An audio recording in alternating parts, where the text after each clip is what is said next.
Assalamualaikum warahmatullahi wabarakatuh. Selamat sore dan salam sejahtera bagi kita semua. Perkenalkan, nama saya Rahmat Wahyu Kurniasanipar.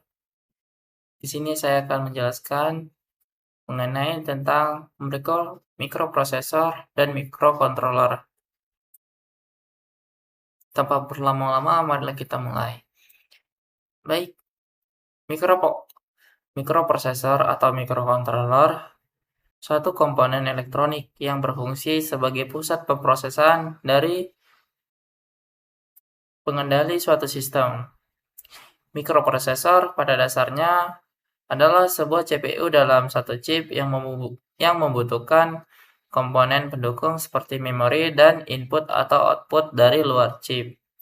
Sementara itu, mikrokontroler merupakan chip yang telah mengintegrasikan CPU, memori, dan input atau output dalam satu chip, sehingga lebih praktis digunakan untuk mengendalikan perangkat tertentu. Nah, itu sedikit ringkasan mengenai tentang mikroprosesor dan mikrokontroler. Nah, di sini pertama kita ada mikroprosesor. Berdasarkan diagram blok sistem mikroprosesor di atas, dapat kita lihat bahwa sistem minimal mikroprosesor terdiri dari 3 bagian utama, yaitu ALU atau Arithmetic Logical Unit, unit komputer atau pengendali, dan register array yang terhubung dengan bagian input device atau mouse, sensor, keyboard, dan bagian output device seperti monitor, speaker, printer, motor, serta bagian pengingat yaitu memori. Suatu prosesor akan menjalankan sebuah perintah atau instruksi berdasarkan urutan berikut seperti fetch atau penjemputan atau pengambilan perintah dan data yang diperlukan, yang nanti akan kita bahas, decode atau pembacaan sandi, dan execute yang menjalankan perintah atau mengeksekusi perintah.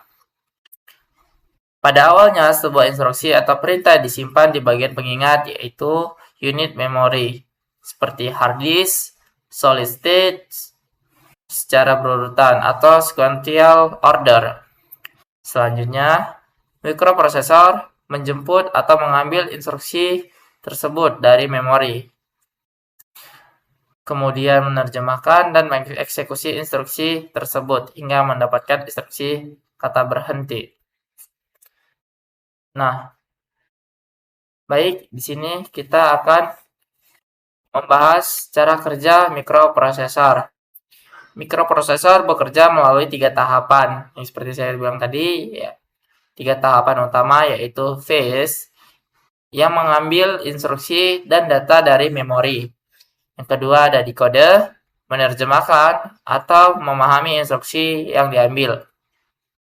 Yang ketiga ada execute, menjalankan instruksi menggunakan ALU dan register. Sedangkan dalam prosesnya, yang pertama, register array menyimpan data sementara. Kemudian, ALU melakukan perhitungan aritmatika dan logika. Kemudian setelah itu, unit pengendali mengatur jalannya instruksi.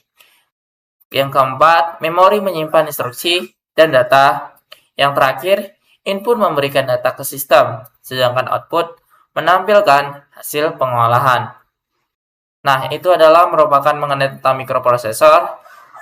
Baik, kita akan melanjutkan mengenai tentang mikrokontroler. Lanjuti mikrokontroler. Mikrokontroler adalah unit sistem tertanam yang terdiri dari komponen yang bekerja sama untuk mengontrol atau mengelola perangkat atau sistem komponen-komponen utama dalam arsitektur mikrokontroler.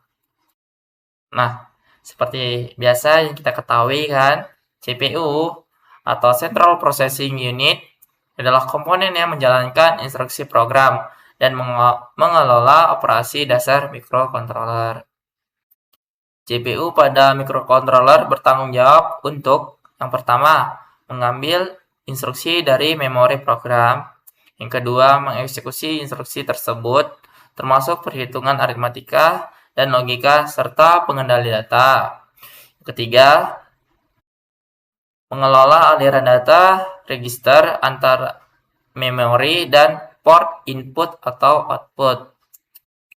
Nah, proses eksekusi instruksi dimulai dengan membaca instruksi dari memori, mendekode instruksi untuk menentukan tindakan yang harus dilakukan, kemudian menjalankan aksi tersebut seperti perhitungan atau pengaturan input-output. CPU adalah otak yang memutuskan bagaimana perangkat harus beroperasi berdasarkan instruksi yang diberikan. Nah, microcontroller ini memiliki fungsi utama. Yang pertama, mengambil instruksi dari memori. Yang kedua, mengkode dan mengeksekusi instruksi. Yang ketiga, melakukan operasi aritmatika dan logika.